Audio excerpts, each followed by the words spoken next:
Just want to very warmly welcome everybody to this meeting this morning, where we will talk about the results and findings of a project to implement sustainable farming practices excuse me, in communities in the Northern Range, Trinidad. A bit of a long title, and just a reminder, this is an IDB funded project.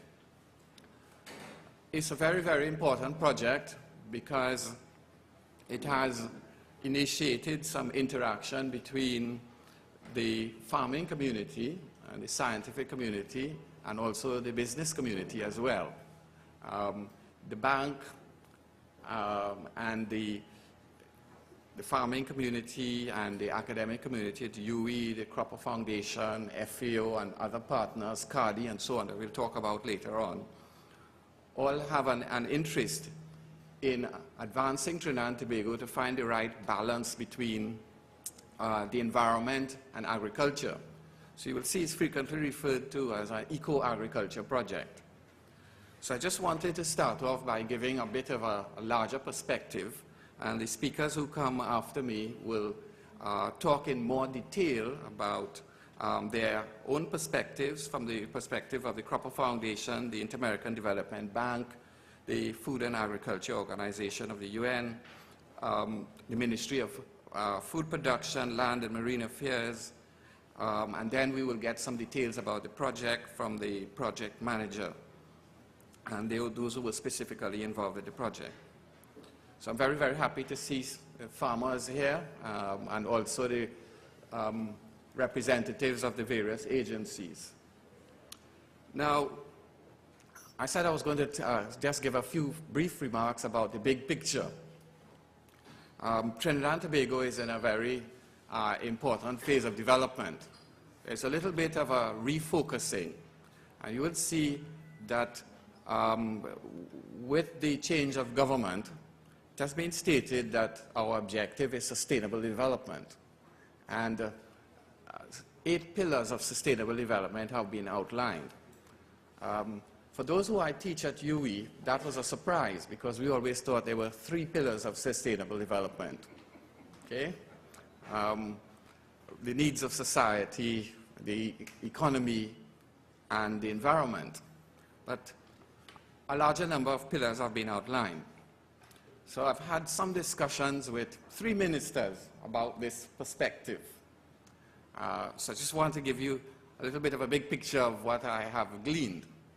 From the Minister of Planning and Economy, I was presented with a medium-term development plan, 2011-2014. And in it, to my surprise, it has a lot about, the objective of greening the economy. Okay? It also has a lot about food security. In fact, of the 5 major objectives, food security, agriculture is one of the key objectives.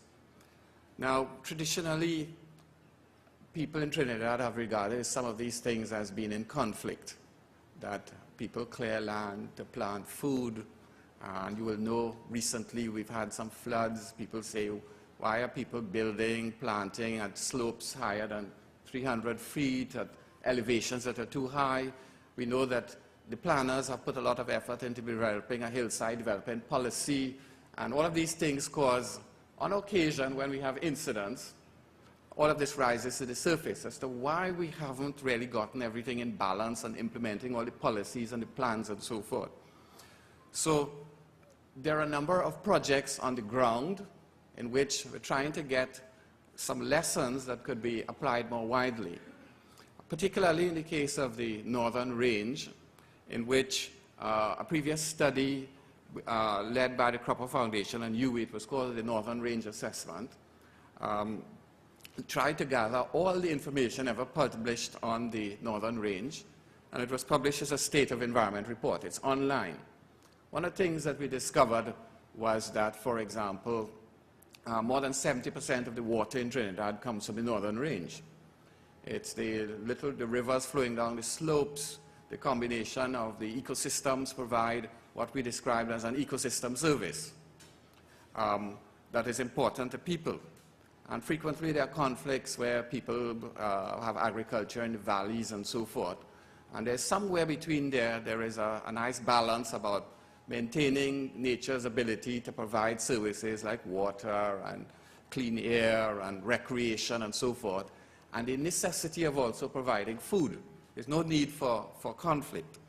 So we had proposed a larger project, which is really started in 2011. It was called the Project for Ecosystem Services, in which we had 3 project sites. We're trying to get some lessons learned about finding the balance between this basket of different services that you get from nature, like food, and watershed protection, provision of water, and so forth, to balance these things. And this particular project, because it was already going, is one of the areas in which we're trying to get some important lessons about how to find the balance, and then how to implement and replicate projects like this throughout Trinidad and Tobago, across the northern range in different valleys, first of all, and then through the rest of Trinidad and Tobago. So let me just tell you about some of those projects.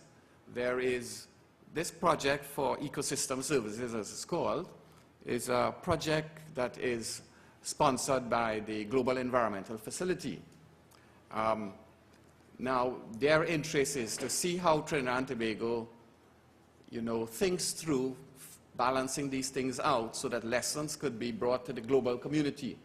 So all of what is happening here is not merely of interest to Trinidad and Tobago. There is an active effort, and I'm told that there's a big meeting in Rio +20, some of you will know it as. There's a session organized on the Project for Ecosystem Services, which Trinidad is a part, to get the early lessons, so what we have learned. Okay? So one of the sites which we're trying to learn from is in the Northern Range. This specific project, in fact, of an interaction between those who are farming, okay, that's the agriculture part, food security being a primary objective, small farming, occurs throughout the Northern Range on the slopes, and also another part of the ecological assets, the fact that we know that if you cut down trees on a slope, when it rains, the soil will wash off. So trees provide soil retention. It's a service. Okay? The nutrients will wash out if you remove the trees. So there might be a balance to remove some trees, but not all, and have the agriculture, and also have soil retention and water retention. Those are the kinds of things that we're looking at. Okay? We have another project in the river swamp. You would have known about the river swamp restoration, carbon sequestration, and livelihoods project, where the community in Plumita and Kernahan are replanting trees that were cut down in the swamp many years ago, more than a decade ago. Also doing their agriculture in what is referred to as Block A in the river swamp, which the ministry agreed. They would provide roads and drainage and so forth, and give the farmers who were regarded as squatters and who were always threatened with being thrown out at least 5-acre parcels to regularize, and also to provide them with work in replanting the trees in the rest of the swamp so that they'll be able to farm mainly year-round because they don't get flooded during the wet season. So the ministry has pursued this. Ministry of Food Production, Land and Marine Affairs has pursued this very diligently for the better part of a decade in putting in the infrastructure. And that's much better than being in fight and conflict, which is part of our tradition in Trinidad and Tobago. We quarrel, and we remain with the problem, rather than finding a balance and a solution that accommodates everyone, maximize. So that project also has farmers involved, and the farmers are at a more advanced stage than in this particular project because they are being regularized by the ministry, and they're also getting work, okay, in planting back the trees as well. And then we're developing another project in Tobago as well. And that one is more coastal and marine related. So it's not the only project. There's other projects in the country of that type. But we want to gather up the experience from all of these projects so that we will evolve a different way of doing things that is based on real participation and partnership. Not that I'm in the ministry or I'm in this agency and we're in charge, we're going to throw you out. Okay? The fight. Okay? But to sit down and work together to find solutions. That's what it's all about.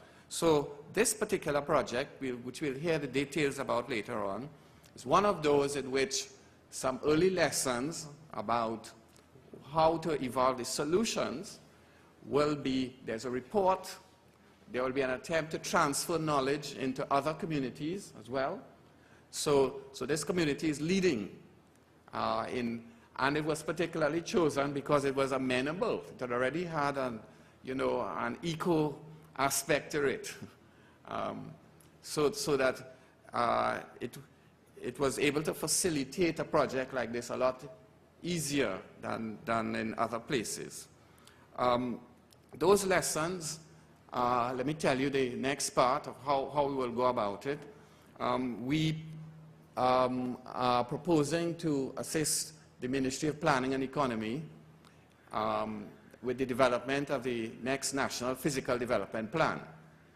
So we expect that there will be a layer in there that is a biodiversity layer with maps and so on that will outline what can go where. If you want to build a highway, a town, a new city, new poles of development, you need to know, before you initiate those plans, you need to know where the important assets for conservation, where is set aside for agriculture, and all of these things. So if you want to build your highway, you don't build it,